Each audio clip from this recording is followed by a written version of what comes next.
Good morning. Welcome to day 20, the halfway point. Today we're going to talk about Jesus performing another one of these miraculous signs when he heals a blind man. And we're going to read the entirety of chapter 9, 41 verses. So let's jump right in. As Jesus was walking along, he saw a man who had been born blind from birth. Rabbi, his disciples asked, why was this man born blind? Was it because of his own sins or his parents' sins? It is not because of his sins or his parents' sins, Jesus answered. This happened so the power of God could be seen in him. We must quickly carry out the tasks assigned us by the one who sent us. The night is coming, and then no one can work. But while I am here in the world, I am the light of the world. Then he spit on the ground, made mud with his saliva, and he spread the mud over the blind man's eyes. He told him, go wash yourself in the pool of Siloam. Siloam means sent. So the man went and washed and came back seeing. His neighbors and others who knew him as a blind beggar asked each other, isn't this the man who just used to sit here and beg? Some said he was, and others said, no, he just looks like him. But the beggar kept saying, yes, I am the same one. And they asked, who healed you? What happened? And he told them, the man they called Jesus made mud, and he spread it over my eyes, and he told me, go to the pool of Siloam and wash yourself. So I went and washed, and now I can see. Where is he now? They asked. I don't know, he replied. Then they took the man who had been blind to the Pharisees, because it was on the Sabbath that Jesus had made the mud and healed him. And the Pharisees asked the man all about it, so he told them, he put mud over my eyes, and when I washed it away, I could see. Some of the Pharisees said, this man Jesus is not from God, for he is working on the Sabbath. Others said, but how can an ordinary sinner do such miraculous signs? So there was again a deep division of opinion among them. Then the Pharisees again questioned the man who had been blind and demanded, what's your opinion of this man who healed you? The man replied, I think he must be a prophet. The Jewish leaders still refused to believe the man had been born blind and could now see. So they called in his parents and they asked them, is this your son? Was he born blind? And if so, how can he now see? His parents replied, we know this is our son and that he was born blind, but we don't know how he can see or who healed him. Ask him. He's old enough to speak for himself. His parents said this because they were afraid of the Jewish leaders, who had announced that anyone saying Jesus was the Messiah would be expelled from the synagogue. That is why they said, he's old enough, ask him. So for the second time, they called in the man who had been blind and told him, God should get the glory for this, because we know this man Jesus is a sinner.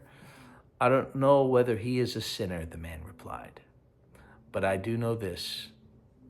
I was blind, and now I can see. But what did he do, they asked. How did he heal you? Look, the man exclaimed, I told you once. Didn't you listen? Why do you want to hear it again? Do you want to become his disciples too? Then they cursed him and said, oh, you're his disciple? We are disciples of Moses. We know God spoke to Moses, but we don't even know where this man comes from. Why, that's very strange, the man replied. He healed my eyes, and yet you don't know where he comes from. We know that God doesn't listen to sinners, but he is ready to hear those who worship him and do his will. Ever since the world began, no one has been able to open the eyes of someone born blind.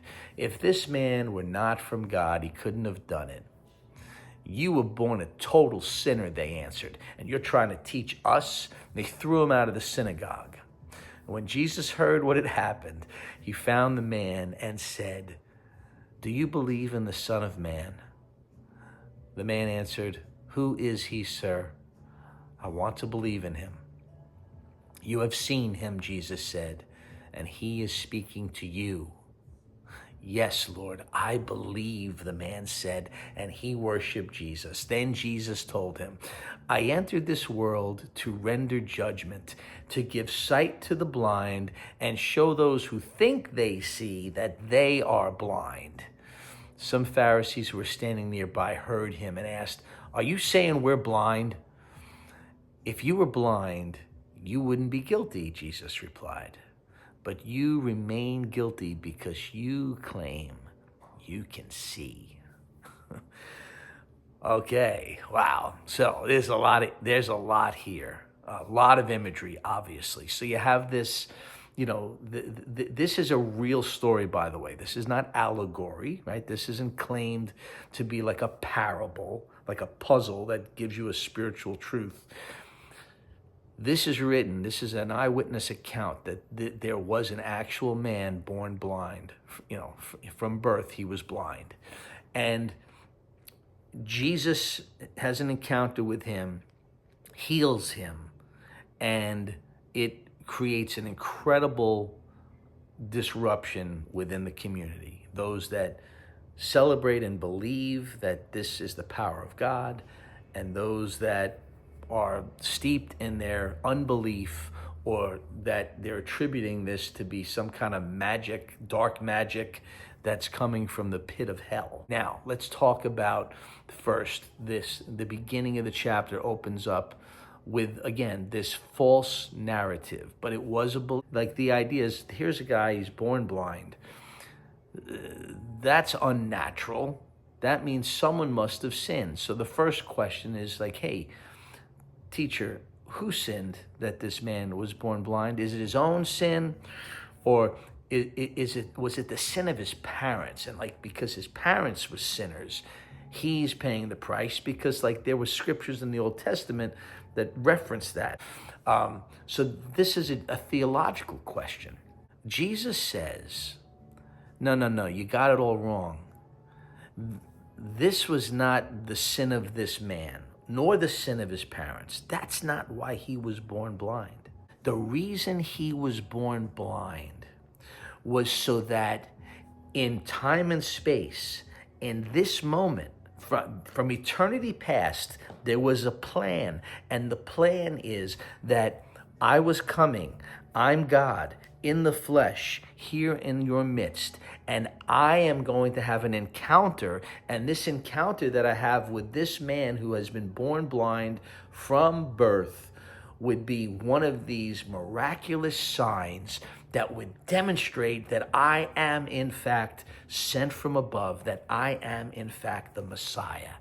That's what Jesus says the reason is. Not because of someone's sin, but this man was born blind, and he's an adult, because it says that the parents who were afraid of the Jewish leaders and they didn't want to get kicked out of the synagogue, they said, hey, he's of age, ask him directly. Meaning, this is not a kid. This is a man. This is a grown man. So I want you to take this in as you think about the purpose of suffering in life. Why does a good God allow suffering? Why? I need you to take this in.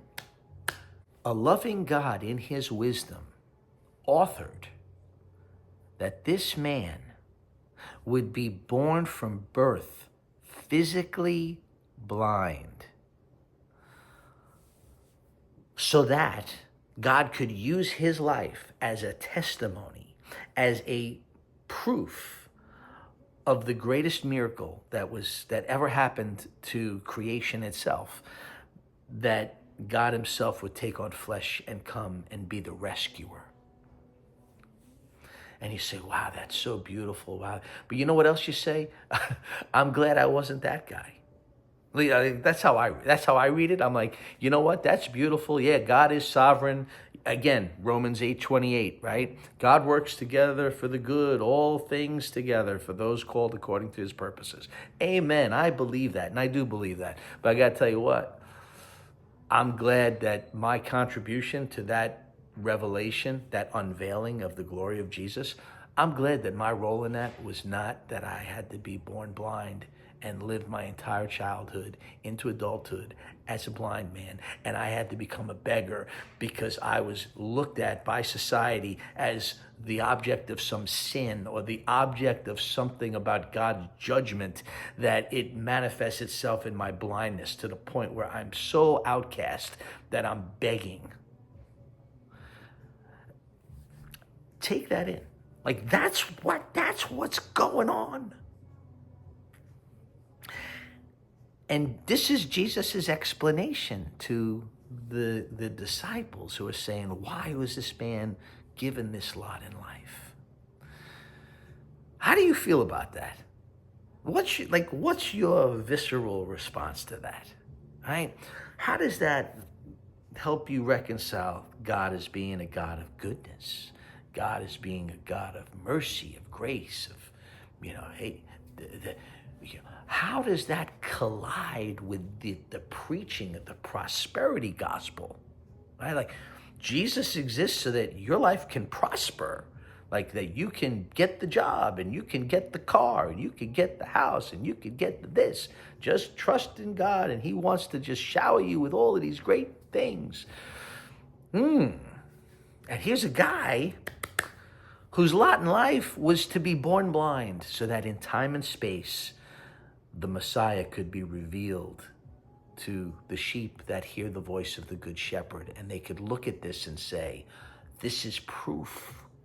So that by that act of suffering, by that circumstance of a life of blindness, other people may come into the light. Other people might be given spiritual eyes to see. I want you to take that in. That's what this encounter is unveiling. And there's a part of you, I think, if you're honest like me, where it's like, wow, that's a tough deal, man. That's a hard deal. I'm glad I'm not that guy. But I want you to look at this another way. It was the man's blindness where he cried out to this good teacher, and Jesus healed him. And Jesus didn't just heal him. I want you to look at the beauty in the way in which Jesus heals him. So remember the governor, the government worker who had a son who was sick, and he comes to Jesus and says, my son's dying, can you heal him? And Jesus just says, okay, I'm going to heal him, go home. And Jesus doesn't go to him, Jesus doesn't touch him, Jesus doesn't, visit. Jesus just provides a healing.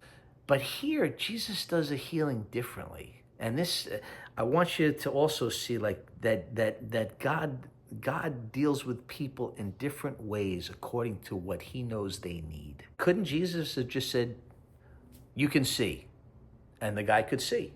He could have done that, but he didn't.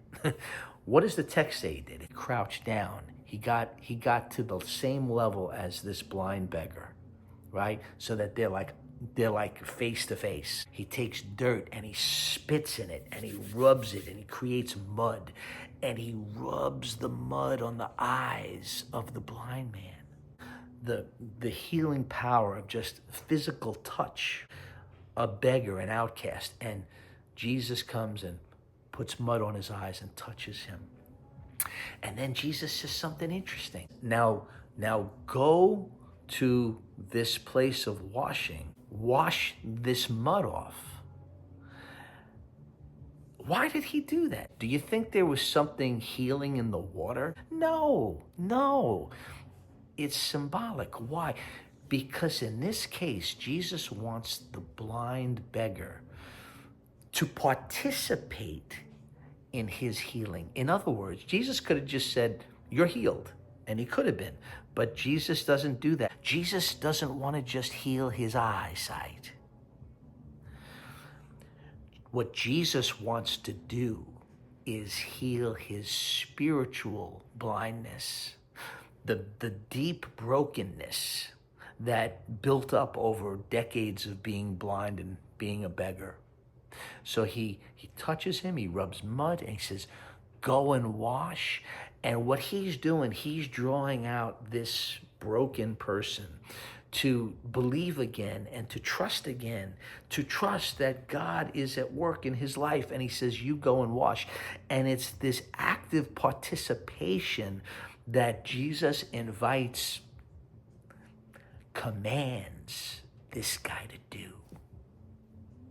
It's kind of like the Old Testament. You get bit by the snake. Go look at the pole. Look at the snake on the pole. Remember that? The snake on the pole doesn't have a magic power. It's the act of entrusting. It's the act of obedience. It's faith. This is the power, the spiritual power. So this man obeys, and he does as Jesus asked, and he washes, and he can see. It's powerful. It's beautiful. It's participatory.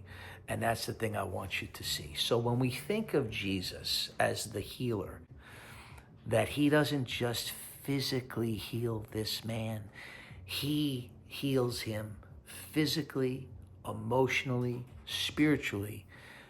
And you see the fruit of it because you see a beggar in shame engaging with the religious leaders who had forgotten about him, had cast him aside as being some cursed person because of some inward sin, right? Or the sin of his parents. And instead of being intimidated by them like his parents were, oh, go ask him because we don't want to get kicked out of the synagogue. Go ask him. He's of age. Parents kind of throw him under the bus. But Heavenly Dad has shown up in this man's life in a tangible way now. And he's not just physically healed. He can't just see. He sees spiritually.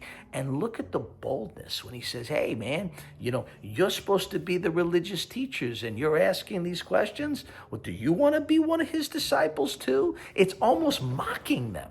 Why? Because he has new life. He's been made alive in a new way. And he's not just been healed physically. He has been healed spiritually and emotionally because he has encountered the power of Jesus Christ.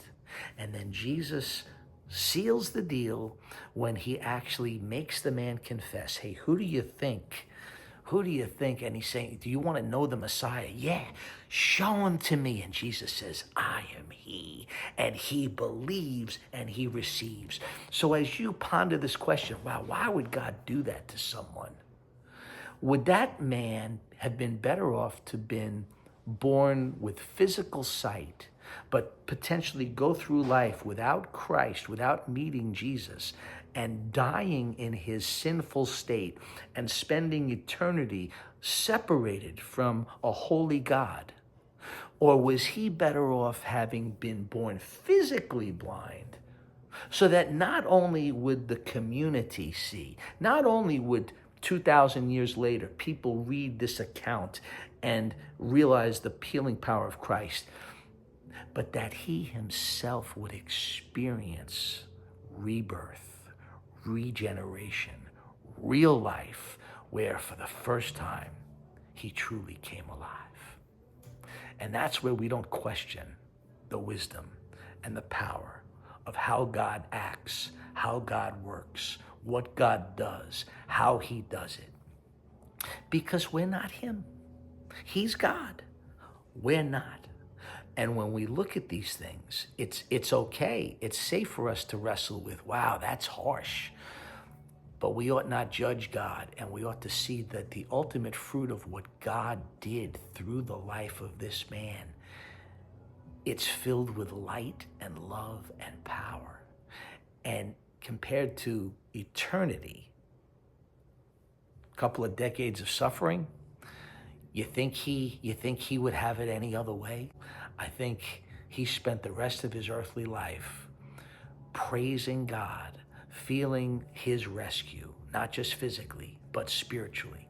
And as I'm saying these words, by faith, I believe that in eternity, he's in glory, right? Not blind anymore either.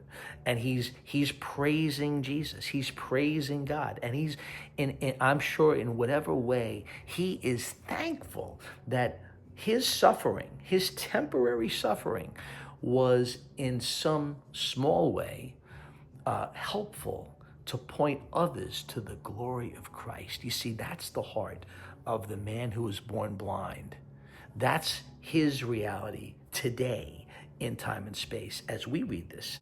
So I want you to think about this reflection point of what are the areas in my life where there is blindness, where I need Jesus' healing touch to give me eyes to see. And would you call out to him, and would you give that to him? Would you ask him? That's the humility. That's the coming to Jesus, coming to him and asking him to help make us whole, help make us to be able to go from being blind to being able to see. This is the power of God, and this is the invitation of Christ. So with that, think about that. I hope that's helpful. Make it a great day today, and I will talk to you guys tomorrow.